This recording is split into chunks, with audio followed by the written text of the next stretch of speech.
Hey everybody, welcome back to RPG Imaginings. It is Ennie season. The Ennie voting is open, and I just wanted to highlight some of the Call of Cthulhu offerings that have been nominated for Ennie Awards. If I did a comprehensive Ennie video, it would take forever, and this is the video that I want to make right now. So if your product isn't featured, my apologies. Okay, it's not because I didn't like it or anything. It's just because this is what I want to talk about right now. And so I'm also, folks, I'm ill. So if I sound a little nasally right now, that's why. And since I'm ill, I didn't exactly do full research on these items before research on the Ennies for these items before I made this video. And so you should vote for the Ennies. I'll put the link to the voting page in the description below. And we're going to start off here with the Arkham Investigator's Wallet by the H.P. Lovecraft Historical Society. They always craft really wonderful products.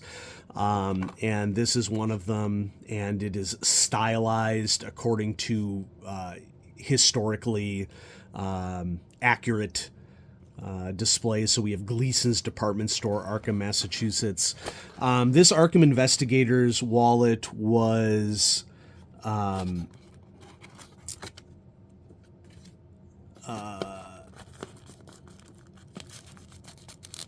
nominated for either Best Play Aid or Best Accessory. I don't remember exactly which one. It's definitely the highest quality product that has been produced for a role-playing game this year. And it is chock full of just documents that you can enter into a campaign, like use the items in here to invent anything to match what your players are investigating. And then some of these items are linked to a specific scenario that was written for this set. And so yeah, I mean, it's basically just somebody's billfold just jammed full of cool prop items. I mean, there's a matchbook in here, the red herring. Arkham's favorite supper club. It's funny because there are red herrings in Call of Cthulhu in investigations. So yeah, it's just a really high quality piece. There's like metal coins in here as well. I don't want the video to get too long, but you know, I would highly recommend that you check this out. It comes wrapped in tissue paper, just as if it, you know, old school, came from a department store. And so it's just a really cool prop that you should definitely check out. And it's not surprising at all that it was nominated for an Ennie. HPLHS has been nominated for and has won many Ennies in the past. And so I highly recommend that you check out the Arkham Investigator's Wallet and to vote for it for an Ennie for Best Product, because it is fantastic. Now, this is a premium product, okay?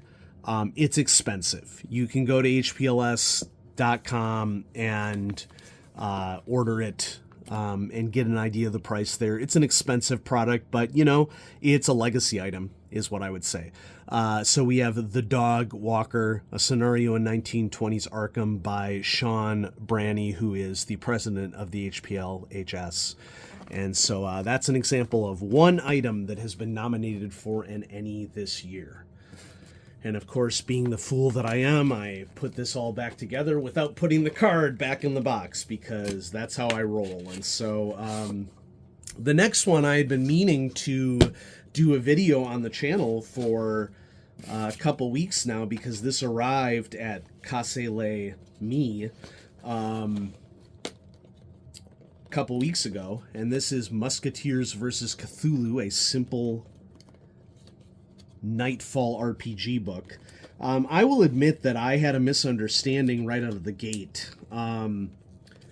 Like, this is endorsed by Chaosium. It is written for 7th edition Call of Cthulhu, but for some reason when I ordered it, I got confused by this simple Nightfall RPG book thing, and I thought that it was like a standalone role-playing game. But in reality, it's essentially an extended scenario for 7th edition Call of Cthulhu, set during the 17th century when the Musketeers were active in France. Or is it 16th century? Is it 1500s or 1600s? I'm pretty sure it's 1500s. Correct me if I'm wrong.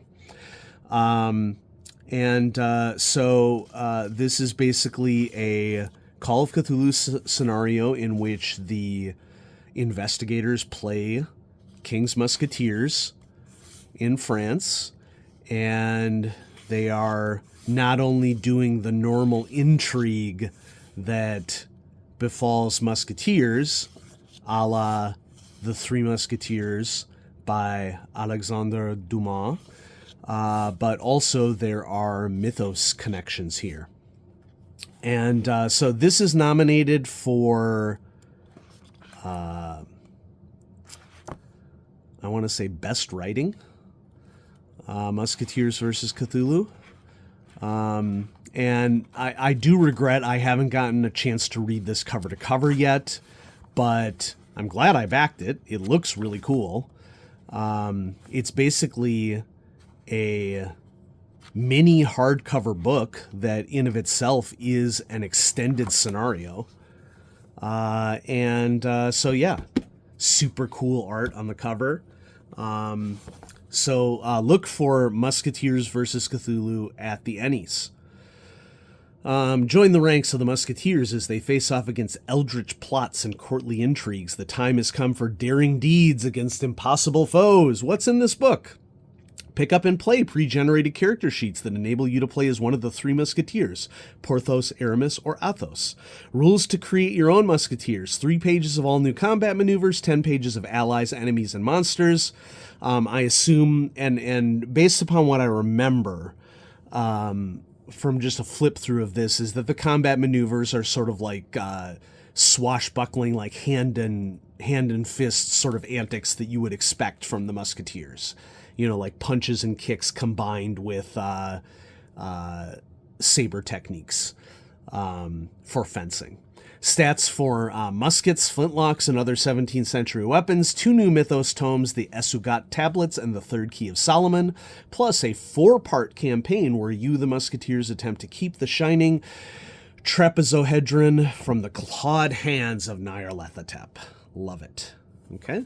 Comes with a ribbon. Yeah, nominated for an Ennie. And I'm excited to read it cover to cover. And then last, but certainly not least, one of my favorite releases from Chaosium this year is Call of Cthulhu, Alone Against the Static. I've reviewed this on the channel.